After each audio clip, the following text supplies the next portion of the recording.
നമ്മൾ ഇന്ന് ജീവിക്കുന്ന ഈ ചുറ്റുപാടിൽ പണം സമ്പാദിക്കുക എന്ന് പറയുന്നത് അത്ര ബുദ്ധിമുട്ടുള്ള കാര്യമൊന്നുമല്ല. പക്ഷേ സമ്പാദിച്ച പണം അതിനെ സേവിങ്സ് ആക്കി മാറ്റുക അല്ലെങ്കിൽ സമ്പാദ്യമാക്കി മാറ്റുക എന്നുള്ളത് നല്ല ബുദ്ധിമുട്ടുള്ളൊരു കാര്യമാണ്. നമുക്ക് ചുറ്റും പണം കൊടുത്ത് വാങ്ങാൻ പറ്റാത്ത ഒരുപാട് കാര്യങ്ങളുണ്ട്. ഒരാളുടെ സ്നേഹം, മനസ്സ്, അങ്ങനെ ഒരുപാട്. പക്ഷേ എന്തൊക്കെ പറഞ്ഞാലും പണത്തിൻ്റെ വാല്യൂ എന്ന് പറയുന്നത് നമ്മുടെ ലൈഫിൽ അത്രത്തോളം വലുതാണ്. സൈക്കിളിൽ വന്നിറങ്ങുന്ന ഒരാളെയും ബെൻസ് കാറിൽ വന്നിറങ്ങുന്ന ഒരാളെയും ഈ സൊസൈറ്റി ട്രീറ്റ് ചെയ്യുന്നത് രണ്ട് തരത്തിലായിരിക്കും. അത് തന്നെയാണ് പണത്തിൻ്റെ പവറും.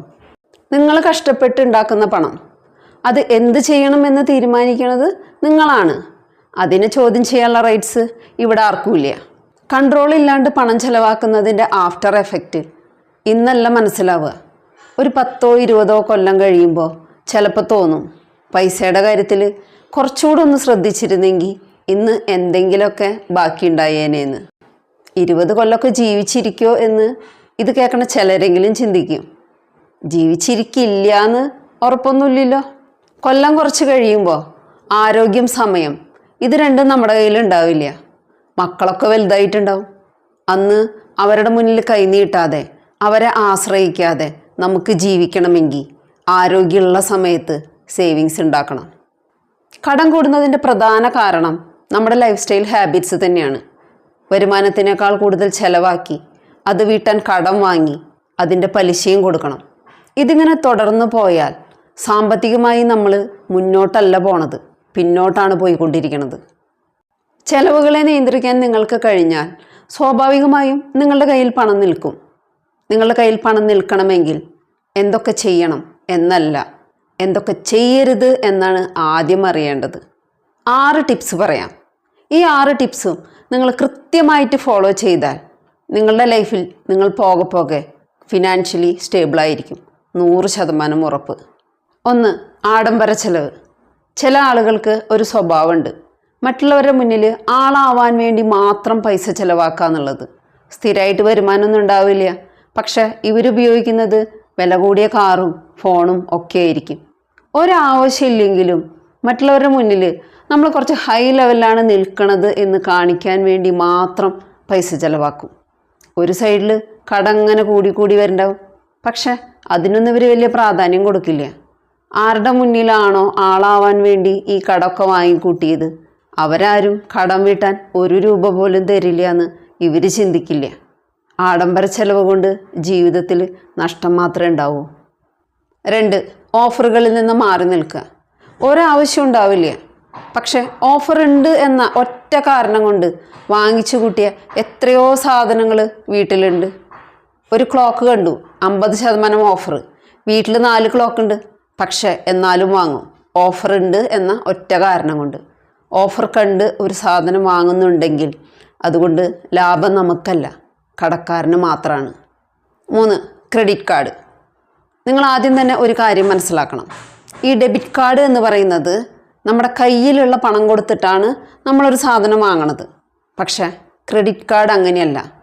നമ്മുടെ കയ്യിലില്ലാത്ത പണം കൊടുത്തിട്ടാണ് നമ്മളൊരു സാധനം വാങ്ങണത്. കയ്യിലില്ലാത്ത പണം പോലും ചെലവഴിക്കുന്ന ഒരാൾക്ക് എങ്ങനെ സമ്പാദ്യം ഉണ്ടാക്കാൻ പറ്റും? ക്രെഡിറ്റ് കാർഡ് മാക്സിമം ഉപയോഗിക്കാതിരിക്കുക. 4. Online payment.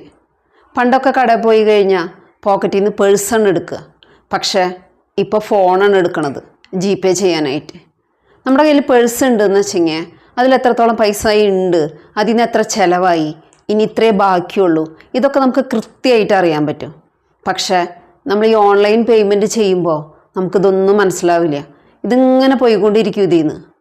ഇത് പറഞ്ഞു കഴിഞ്ഞിട്ടുണ്ടെന്ന് വെച്ചെങ്കിൽ പെട്ടെന്ന് മനസ്സിലാവില്ല നിങ്ങൾക്ക്. ഇനി ഈ പറഞ്ഞതിൽ എന്തെങ്കിലും കാര്യം ഉണ്ടെങ്കിൽ നിങ്ങളതൊന്ന് ട്രൈ ചെയ്ത് നോക്കി നോക്ക്. ഒരു 4 ദിവസം ഈ ഓൺലൈൻ പേയ്മെൻറ്റ് ഒഴിവാക്കി പേഴ്സ് കൊണ്ട് നടന്ന് നോക്കി നോക്ക്. അതിൽ നിന്ന് പൈസ ചിലവാക്കി നോക്ക്. അപ്പോൾ നിങ്ങൾക്ക് മനസ്സിലാവും ഇതിലെന്തെങ്കിലും കാര്യമുണ്ടോ ഇല്ലേന്ന്. 5. ഫീലിങ്സിനെ കൺട്രോൾ ചെയ്യുക. നമ്മളൊരു സാധനം കണ്ടു, നമുക്കതുകൊണ്ട് ഒരാവശ്യമില്ല, പക്ഷേ ഇഷ്ടപ്പെട്ടു എന്ന ഒറ്റ കാരണം കൊണ്ട് നമ്മളത് വാങ്ങിക്കും. നമുക്കിഷ്ടപ്പെട്ടു എന്നതുകൊണ്ട് മാത്രം നമ്മൾ എത്രയോ അനാവശ്യ ചിലവുകളാണ് ചെയ്യണത്. ഫീലിങ്സിനെ കൺട്രോൾ ചെയ്തില്ലെങ്കിൽ പോക്കറ്റ് കാലിയാവും. 6. ആവശ്യമുള്ളത് മാത്രം വാങ്ങാൻ ശീലിക്കുക. സാധാരണ നമുക്ക് 3 തരത്തിലാണ് ചിലവ് വരിക: ആവശ്യം, അത്യാവശ്യം, അനാവശ്യം.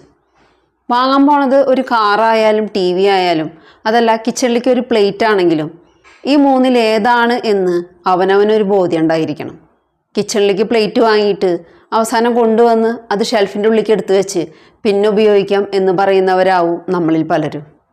കാശ് കൊടുത്ത് വാങ്ങാൻ പറ്റാത്ത പലതും നമുക്കിടയിലുണ്ട് എന്നൊക്കെ തത്വം പറയാൻ പറ്റും. പക്ഷേ ജീവിതം മുന്നോട്ട് പോകണമെങ്കിൽ പണം തന്നെ വേണം. ചിലവുകളെ നിയന്ത്രിക്കാൻ കഴിഞ്ഞാൽ ഫിനാൻഷ്യലി ഏറെക്കുറെ നിങ്ങൾ സേഫായിരിക്കും. ലക്ഷ്മിയുടെയും സരസ്വതിയുടെയും ഫോട്ടോ നമ്മുടെ പലരുടെയും വീട്ടിലുണ്ടാവും. ഇനി ഇല്ലെങ്കിൽ നിങ്ങളൊന്ന് ഗൂഗിൾ ചെയ്ത് നോക്കി കഴിഞ്ഞിട്ടുണ്ടെങ്കിൽ ആ ഇമേജ് ശ്രദ്ധിച്ചു കഴിഞ്ഞാൽ മനസ്സിലാവും. ലക്ഷ്മി ഇരിക്കുകയായിരിക്കും, സരസ്വതി നിൽക്കാവും. അതിന് സരസ്വതി പറയണ ഒരു കാരണമുണ്ട്: ഞാൻ പെട്ടെന്ന് അങ്ങനെ ഒരാളിലേക്കും ചെല്ലില്ല, പക്ഷെ ഞാൻ ഒരാളിലേക്ക് ചെന്നാൽ പിന്നീട് ഒരിക്കലും ഞാൻ അയാളെ വിട്ടു പോവില്ല എന്ന്.